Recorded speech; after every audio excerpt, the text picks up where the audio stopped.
And so today, that's what I want us to do. I want us to have a partner. We're going to communicate. We're going to talk. Serve target. Serve to the tee is a 1. That means down the tee. You can signal. You don't have to use signals. You can just talk. Hey, Greg, I'm going to serve to the tee. But if you want to use signals, I like signals too. For me, it calms me down, lets me serve better because it lets me focus when I'm the server. So 1 means to the tee. 2 means to the angle. I think of it like an A, angle. So angle is wide, or I don't know, however you guys say, however you want to say it, but this means into the corner, into the angle, whatever. This is also a corner, but it's more to the middle. So T is the middle. Angle is to the angles. So I signal that, and then I signal what I'm going to do as a net player. And what that does is let my partner knows what, my partner will know what he's going to do because of where I'm going to be. So if I say serve to the tee and I'm staying, then what's going to happen is I'm going to watch where the serve lands, probably plank over, but I'm staying in my third. Basically, we're talking about thirds here. So, and then my partner just comes in like usual. If I say serve to the tee and I'm going to go like an arrow, then as soon as he goes to the tee, I just come over and balance. Then now they hit it, now I defend, I've got the middle. This works well because it's a little bit of an element of surprise, although they might see you move. You kind of want them to see you move, they might change their mind. And then a lot of times when you change your mind on a return, you give up an error outright.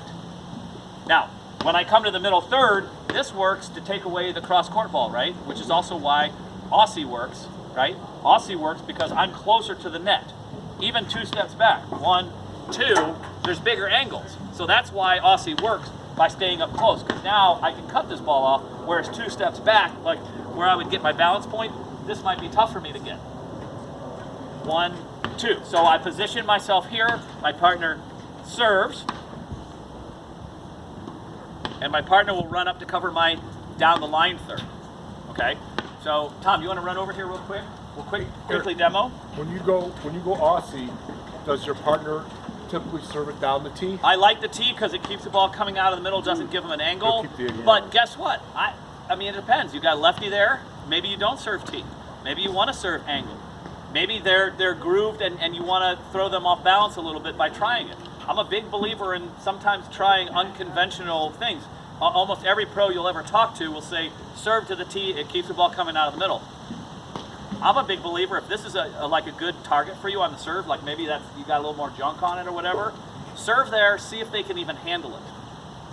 Come in like, you're playing the formation like normal and see if they can take that ball back down the line. That's not an easy shot with a heavy spin serve, but if you've got a medium type serve, probably the middle makes more sense. But again, you got a lefty over there, you got to factor that in, or a big backhand out of the deuce side. So if Tom is serving and we're going into the deuce side, Aussie or offset I, you can call it offset I stand over here, I'm going to signal him to go to the tee. Okay, so he's going to serve to the tee, and then I'm going to stay put. So what this means is I am going to stay in the middle, and he is going to have to cover my third down the line. So go back to your spot, and let's do this without a ball. We're just going to kind of go through it. So here's what happened. He can see his target. I said 1, and I said I'm staying. So he knows what he's doing. So he is going to do a pretend serve, goes by me. I pop back to the middle, because now I don't have to let him see that he's already served, went by me. Okay, now I have the middle sealed up. He is going to come in and plank the ball. Now, where he's standing right now means to me that he did not serve to the tee. He served to the angle. He would come over here to plank the ball, and he would be more in this area right here because he served there. Okay? If he serves to the angle, then of course he comes in a little bit wider, but he does not need to get on top of the net. I think a lot of people mistake this, that, oh, well, as a server, I got to get all the way on the net. You don't. You're not going to get there in time. The ball's going to get past you too fast. What you do is get in front of the ball, and you get balanced on the service line. Now you're ready to be balanced and handle a drive should they make it there. Plus, what if they decide not to drive it at all? And they lob it. Well, look where I am. I'm close, so I'm not going to get the really good lobs. Whose job is that? It becomes Tom's because he's further off the net. No problem. So then he gets the lob, hits it. I move out of the way. He gets the lob. He hits it in front of us, right? And now we just kind of find where we need to be, and he comes right back in.